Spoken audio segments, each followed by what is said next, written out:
Bonjour à tous, nous allons voir dans cette série de vidéos programmation rapide des centrales ION les éléments essentiels à paramétrer. Entrez dans le menu installateur et rendez-vous au menu numéro 1 détecteur périphérique. Validez, rentrez dans le menu détecteur, puis descendre avec la flèche du bas dans le menu Programme Zone. La première zone filaire disponible est la zone 0. Les zones filaires par défaut ne sont pas programmées. Elles sont notifiées NU en haut à droite de l'écran. Validez pour sélectionner la zone 0. Il est possible de donner un nom à chaque zone. Pour cela, entrez le nom de la zone en utilisant le pavé numérique. Puis validez pour que le nom soit enregistré. Nous allons maintenant paramétrer la fonction de la zone à l'aide du menu Type. Deux types de zones nous concernent en priorité, les zones d'alarme instantanée et les zones d'alarme temporisée. Dernière issue permet de temporiser la zone pour pouvoir arrêter le système. Par défaut, la temporisation de sortie est de 40 secondes ainsi que la temporisation d'entrée. Dans le cas d'une utilisation simple, toutes les zones vont être actives dans la partition 1. Si vous souhaitez utiliser votre système avec des parties indépendantes associées à des utilisateurs différents, à ce moment-là, répartissez les zones sur différentes partitions. Le menu Options permet d'ajouter aux zones en cours de programmation des fonctionnalités particulières. Une fois le paramétrage de la zone terminé, appuyez sur la croix pour sortir du menu. On récapitule ici la programmation qui a été effectuée. On va maintenant programmer une nouvelle zone. Même principe, on sélectionne la zone à l'aide des flèches haut et bas, on valide. On peut éventuellement programmer un nom si c'est nécessaire, ce que nous n'allons pas faire ici. Puis, nous descendons dans le menu Type pour programmer la fonctionnalité de la zone. Donc, par défaut, elle est toujours non utilisée. Je descends. Et je vais me fixer sur Alarme.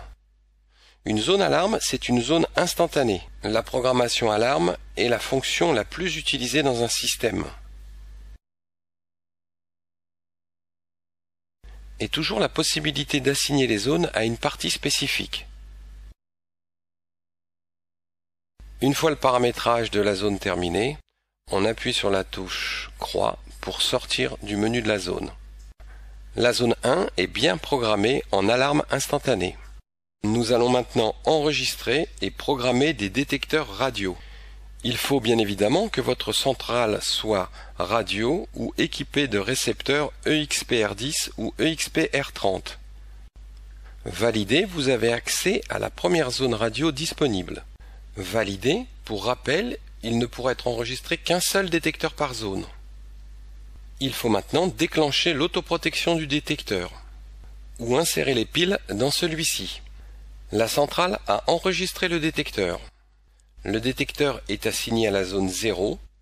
RF9 signifie que le niveau de réception radio est maximal. Validé, nous allons maintenant pouvoir programmer les fonctions de la zone.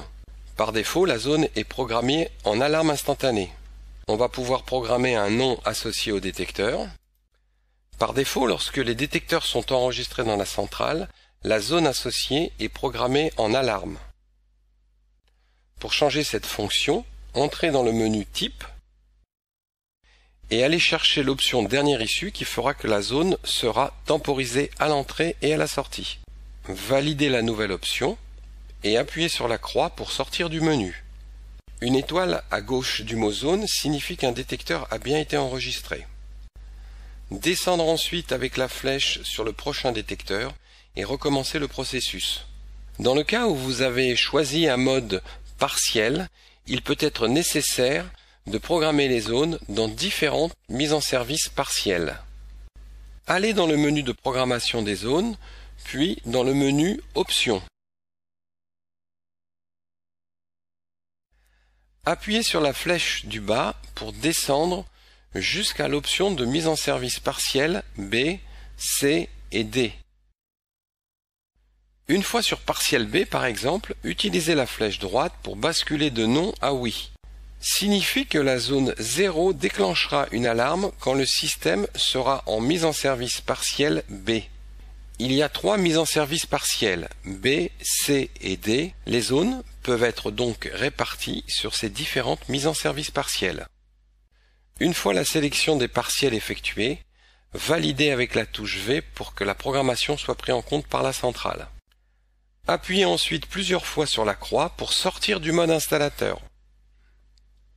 C'est au moment de la tentative de sortie du mode installateur que toute la programmation que vous avez effectuée sera enregistrée dans la centrale. Si il n'est pas possible de sortir du mode installateur, car des défauts sont présents, cela n'a pas d'importance, votre programmation est sauvegardée. Merci de votre attention et à très bientôt.